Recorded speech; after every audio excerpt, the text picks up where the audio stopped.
Hey guys, how's it going? Today we're going to look at, this is an unboxing and a little bit overview of this new music player that I got, which is called the Astell Kern SR15. Relatively new, I think it launched last October, yes, of last year, which is 2018. Astell Kern, for those of you who don't know, they're a high-end audio company. They're a Korean company, and for those of you who remember back in the day, there's a company called iRiver. There was like Creative, there's iPods, and then there's iRiver. They're making music players. They were actually the first ones to make a portable music player, I believe. And the Korean company Astell Kern is a subsidiary of iRiver that focuses on really, really high-end stuff. Most of their music players are over like $1,000, $2,000. This one is the cheapest one, and their cheapest one is $700. If you can believe it, this is their cheapest music player is $700. So yeah, I'm expecting a lot out of this. Very, very high end. They're using the latest Cirrus Logic DACs and chipsets here. And it's actually much smaller than I expected. Okay, it has Qualcomm aptX HD. I'm a little bit disappointed it doesn't have Sony's LDAC, because I think that is it's a better codec to use. But okay, aptX HD is good enough for most of us, even though it should be LDAC supported as well. Okay, Astell Kern. I'm also getting their in-ear monitors too, so I'll also show you guys that as well. Okay, so this is their cheapest player at $700, and pretty new as well. I think this is the successor to the AK-70 Mark II. Alright, so it is quite small actually. Okay. Alright, what do you get in the case? You get USB, should be USB-C. Oh no, it's not USB-C, it's micro USB. That is quite surprising. Really, Astell Kern, you don't have USB-C. Even Fio puts USB-C on their players, and they're a Chinese company, so I thought I would expect better of the Koreans. Oh well, micro USB. And then you got manual here, of course. The warranty, quick start guide, and is this a screen protector? Yep, a couple of screen protectors here. Okay, leave that there for now. Okay, and let's look at the player itself. This is actually kind of a unique design here. I think there's anything else. Okay, this is kind of a unique design here. Let me unravel this. Okay, first of all, feels really, really solid in my hand.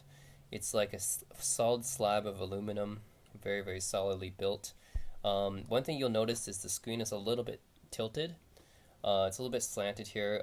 I think there's a reason for that. It's because when we hold our phones or music players, we usually don't hold it like straight up like this. We actually hold it slightly like this, and then this makes sense, right? So you're holding it like, usually like we don't hold it like straight like this when we're looking at it. We're holding it at a slight angle in our hand. So in that case, if you're holding it at a slight angle, then this slanted screen makes sense because it's actually appearing straight to our eyes, if that makes sense. So that's why they have this slanted screen like this, and it's quite unique. And it is at a slight angle. So this is a polarizing design. Some people may like it, some people may not, but I can understand why they did it. There is a volume roller up here. Oops, there. Yep, this is should be like over 100 stops. Pretty good. There is a headphone jack, of course, 3.5 millimeter, 2.5 millimeter balanced input. I don't have any balanced headphones, but those of you who do, definitely there's balanced input here. Power button. Micro USB, again, I wish this was USB-C. I don't know why they didn't do USB-C. There is a micro SD card slot here, I think up to 512 gigs or whatever.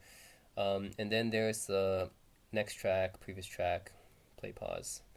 You got the back here, which is a nice shiny back here, reflective. A and Norma SR15 Astell Kern.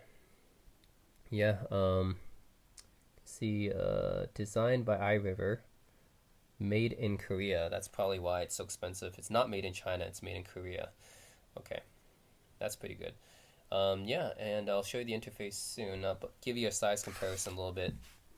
Okay, so This is my older music player. This is the Pioneer XDP 100.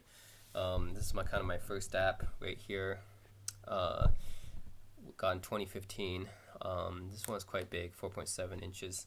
And then I have my smaller one, my FIO M7. And the Astell Kern, surprisingly, is actually smaller than the FIO M7. So that's kind of surprising, because in the pictures and stuff, when you see on the internet, you think that this one's actually, bigger than the FIO M7, but it's not. It's actually smaller. So thickness, though, it is a little bit thicker. And yeah, I think it's definitely maybe the thickest out of the three by a little bit. The thickest out of the three by a little bit, but dimensions-wise, it's the smallest. So that's interesting.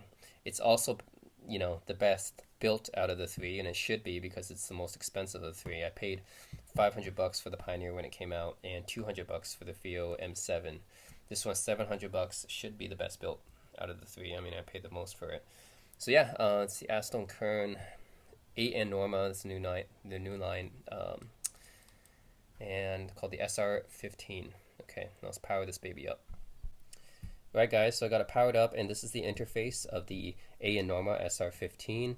I like it a lot better than the FIO M7. The problem with the FIO M7 was, first of all, the CPU was a Samsung, Gear CPU. It was like Exynos, right, that they use in watches and stuff. So it was really slow, really laggy, and then in order to actually play a song from an album, you actually had to search for it, then click the album, then click back, and then scroll down to get the song that you want, because it's always going to be playing immediately. So that's really annoying. This one is pretty simple. Yeah, I mean, all you have to do is you slide left. First of all, it's a much faster CPU, and then if you slide left, there's no lag whatsoever. Get all these options for the menu, and then you slide to the right, and then you get your list of songs you're now playing. So right now I'm in my songs folder, which means that's pretty much everything. So you search for songs, albums. So say you want to do albums. Oh, all my albums are right here. Most of them have pretty good artwork, I think. So there's a default artwork, like this one is the artwork for John Mayer's album right here, As Is, which is a great album, by the way. And then say I played like this, right? You can click on it, show the details. The FIO does that too as well. You can add it to a playlist, the plus button. You can choose to shuffle it, put it on repeat, right? So you could do all that, and press the back button here. Goes back, right, and then goes back. So there's a little back button that always goes back, and you can choose some extra options here. You can choose like how the layout is displayed, and if you want to do tiles, thumbnails, details.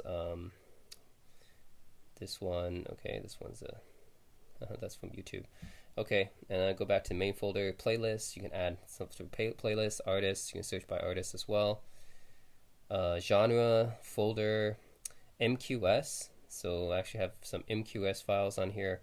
Search for that, songs, album, artist. DSD, another high-res format. I only have a few DSD files. MQS I think is pretty good already. Just need more selection. CD library, services settings. Go to settings. There's actually a few. So you have Wi-Fi and Bluetooth, AK Connect, which is a service. If you have something, I believe this might stream from DLNA. I might have to confirm that, but I think it streams from DLNA. And you have a bunch of different settings here: equalizer, gapless, line out, LR balance, CD ripper, has some USB modes. You can connect it to your PC to act as a USB DAC. By the way, the DAC in this is they have dual Cirrus Logic 43198s, which are their newest ones, I believe. They're mastering quality, which means that, reference quality, which means that their intention is to give you the music the way the artist intended to, which I interpret as a flat equalization, right? It means there's no emphasis on any frequencies, which is good for audiophiles. Input method. Oh, okay, yeah, that's for the keyboard. The timer settings, download, update, yeah. So it has a bunch of settings there, and you can do search, of course, which I think is a lot easier than my FIO. So the interface is really nice and smooth. I like it. Yep. So you can search for this. Okay, play that. Okay, my Chrono Trigger soundtrack is here. If I want to search for Taiko. By the way, you can search for many different languages too. I think I could switch to like Korean or something here. Yep. So if you, that's another thing the FIO did not really support. It's like if I wanted to search for Chinese songs, Korean songs, I couldn't because they only supported English. But the Astell Kern supports many languages, I believe. So, okay, so I play this, for example, and I go this way, I think. Okay. Oh, here we go. This goes to now playing screen. All right. Yeah, that's the interface, which is pretty nice and feels really well in the hand.